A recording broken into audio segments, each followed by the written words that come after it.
सिवनी जिले के धूमा, मझगवा और धनौरा में 50 से ज्यादा गौवंश की निर्मम हत्या का ये मामला है और यहां नदी और तालाब में शव मिले हैं। सूचना मिली, मौके पर कलेक्टर पहुंचे और पुलिस की टीम जांच कर रही है। पुलिस ने गला रेत कर हत्या की आशंका जताई है। वहीं हिंदूवादी संगठन विरोध प्रदर्शन कर रहे हैं। लगातार इसकी तैयारी की जा रही है। इधर पुलिस ने आरोपियों की जल्द गिरफ्तारी की बात कही है। कलेक्टर ने क्या कहा है सुनवाते हैं आपको।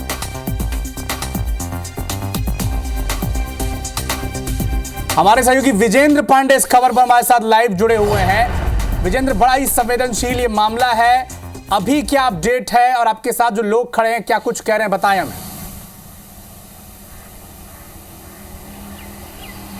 बिल्कुल अविनाश, जिस तरह से हमने देखा कि मंडला जिले के भैंसवाही में घर घर कत्लखाने चलाए जा रहे थे, ऐसे 11 घरों और 6 गोदामों को प्रशासन की टीम ने जमींदोज कर दिया था। लेकिन इस मामले पे पूरे फरार आरोपी अभी पकड़े ही नहीं जा सके हैं कि पड़ोसी सिवनी जिले में भी ऐसा ही मामला सामने आया जहां सामूहिक तौर पर गौवंश का कत्ल किया गया। और इस वक्त मैं सिवनी के धूमा थाना क्षेत्र में अविनाश मौजूद हूँ। मेरे पीछे आपको घर घटिया ग्राम पंचायत जो दिख रही है, ये भी वो स्पॉट है जहां 28 गौवंश की निर्मम तरीके से हत्या की गई और उनके शव यहां पर फेंक दिए गए। ये जो गरगटिया ग्राम पंचायत का दफ्तर आप देख रहे हैं, इसके ठीक पीछे पूरा वन क्षेत्र लगा हुआ है।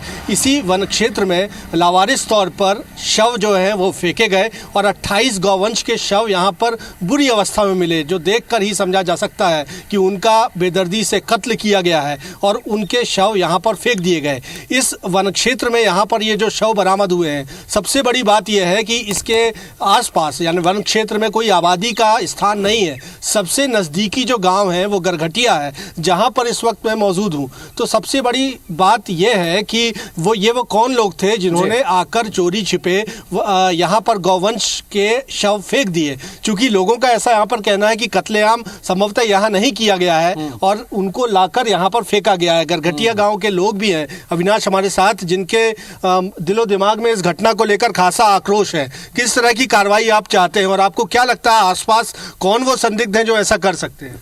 सर, जो भी हो उसको कड़ी से कड़ी सजा मिली जाए। ऐसा दोबारा नहीं होना चाहिए क्योंकि ये पहली बार हो रहा है इधर अभी तक।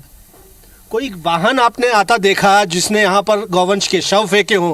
क्योंकि वहाँ तक तो जहाँ फेंके गए हैं वहाँ पर गाड़ी जाना भी थोड़ा मुश्किल लगता है और वहाँ आबादी भी नहीं है। क्या लगता है स्थानीय लोगों को शक किस पे है?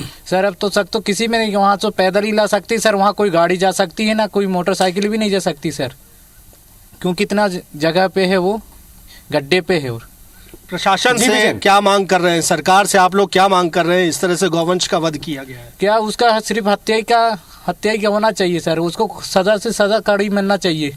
तो देखिए, गरघटिया गांव के वो लोग हैं अविनाश जो कह रहे हैं कि इस मामले पर सख्त कार्रवाई की जानी चाहिए। हालांकि जो जानकारी है उसके मुताबिक पुलिस ने धूमा और धनौरा थाना क्षेत्र में कई संदेहियों को गिरफ्तार किया है, यानी हिरासत में लिया है और उनसे पूछताछ की जा रही है, जिन पर जो गौ तस्करी के अपराध में पहले शामिल रहे। लेकिन ये सिर्फ संदेही हैं, असल आरोपी कौन है और किस तरह से ये सामूहिक तौर पर गौवंश का कत्ल किया गया, इसकी तफ्तीश किया जाना बाकी है। उसके बाद ही प्रशासन जाँच की बात कह रहा है। लेकिन इधर स्थानीय लोगों में इस घटना को लेकर खासा आक्रोश। बिल्कुल, स्थानीय लोगों में आक्रोश है। ये भी कह रहे हैं कि अमूमन इस तरह की वारदात वहां पर कभी नहीं देखी गई है, लेकिन अब जांच का विषय है क्योंकि पूरा मामला बहुत संवेदनशील है, तो जांच भी बेहतर और इस दिशा में आगे बढ़ेगी। ये बड़ा इंपॉर्टेंट है। मैं विजेंद्र आपसे ये भी समझना चाहूंगा, क्योंकि स्थानीय लोग कह रहे हैं कि इस तरह की वारदात इससे पहले वहां पर कभी हुई नहीं थी और ना ही कभी उन्होंने सुनी थी। मैं ये समझना चाहता हूं कि हिंदू संगठन अब क्या मांग कर रहा है, क्या कलेक्टर से बातचीत की गई है, आगे एसपी ने क्या एक्शन लिया है, उनको क्या समझाया गया है?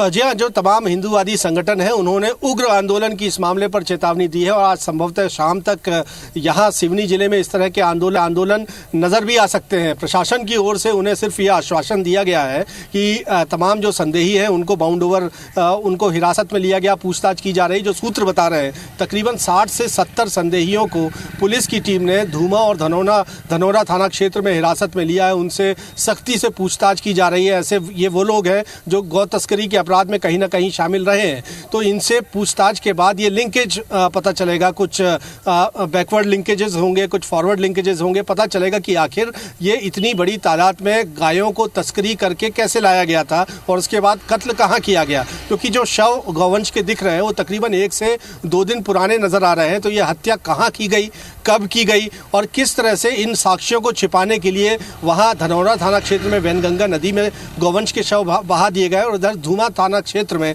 इस तरह से गरगटिया गांव के पीछे वन क्षेत्र में लावारिस तौर पर गौवंश के शव फेंक दिए गए। दूसरी आशंका इस बात को लेकर भी है क्योंकि पड़ोसी जिले मंडला में भैंसवाही में हमने देखा कि क्या कुछ हुआ। वहाँ घरों में अवैध तौर पर जो घर थे वहाँ कत्लखाने चलाए जा रहे थे। पुलिस की ओर से जो कार्रवाई की गई थी उसमें 150 से ज़्यादा गौवंश का वध किया जाना पाया गया है और उसके बाद प्रशासन की ओर से जो ताबड़तोड़ कार्रवाई की गई अविनाश, उसमें 11 घरों और 6 गोदामों को भैंसवाही में जमींदोज किया गया। तो इस बात की बहुत आशंका है कि ऐसा ही घृणित अपराध जो सिवनी जिले में लोग कर रहे थे, संभवतः इस कार्रवाई के बाद उन्होंने ये साक्ष्य छुपाने की कोशिश की होगी और जो अवैध कत्लखाने चल रहे होंगे वहाँ से गौवंश को लाकर कत्ल करके इस तरह से लावारिस फेंक दिया गया। क्योंकि सबसे बड़ी मुश्किल इस मामले पर कार्रवाई के लिए प्रशासन के सामने यही है कि आरोपी कौन है ये पता कि ग्रामीण क्षेत्र है, यहाँ पर सीसीटीवी जैसे भी सुविधा नहीं है ताकि ये चीज़ देखा जा सके। विजेंद्र, जिसका जिक्र आपने किया भैंसवाही का, जो मंडला जिले में पड़ता है जहां पर कार्रवाई भी हुई है, क्या आशंका ये जताई जा रही है विजेंद्र की उसी तरह की वारदात अगर जो एक्शन लिया गया प्रशासन के द्वारा सिवनी में और इसी के रिफ्लेक्शन में अब वहां पर जो लोग इस तरह के काम कर रहे थे वो बचने के लिए इस तरह के अब बचने के उपाय कर रहे हैं? ये आशंका भरपूर है, इस बात की आशंका पुरजोर है अविनाश। चूंकि आपने देखा होगा कि किस तरह से पॉलिटिसाइजेशन किया गया था, सियासत गरमाई थी भैंसवाही घटना के बाद। मंडला से मीलों दूर हैदराबाद स्थित है, वहां से असदुद्दीन ओवैसी की ओर से जो ट्वीट किया गया, ये कहा गया कि जो भीड़ कल तक काम करती थी वो मध्य प्रदेश में सरकार कर रही है। लेकिन उसके बाद मध्य प्रदेश में मुख्यमंत्री डॉक्टर मोहन यादव ने 2 टूक जवाब असदुद्दीन ओवैसी को भी दिया था और ये कहा था कि मध्य प्रदेश में गौ तस्करी कतई बर्दाश्त नहीं की जाएगी और जहां अगर इस तरह से गायों पर अत्याचार होगा तो इसी तरह प्रशासन कार्रवाई करेगा, 0 टॉलरेंस की नीति अपनाएगा।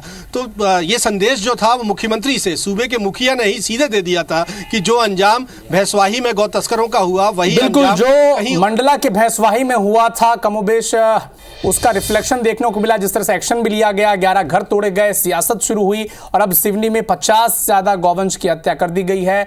हिंदू संगठन वहां पर आक्रोशित हैं, प्रदर्शन करने की तैयारी वो लोग कर रहे हैं। हालांकि प्रशासन के द्वारा लगातार जांच की दिए जा रहे हैं निर्देश कि कैसे आगे तेजी से गति में जांच हो। विजेंद्र, आप नजर बना के रखिएगा, अपडेट आपसे हम लगातार लेते रहेंगे।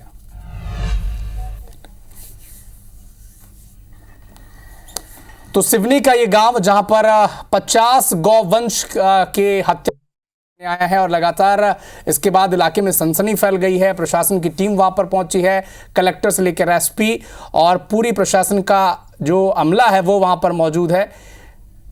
लगातार संवेदनशील मामले पर प्रशासन एक्शन की बात कह रहा है।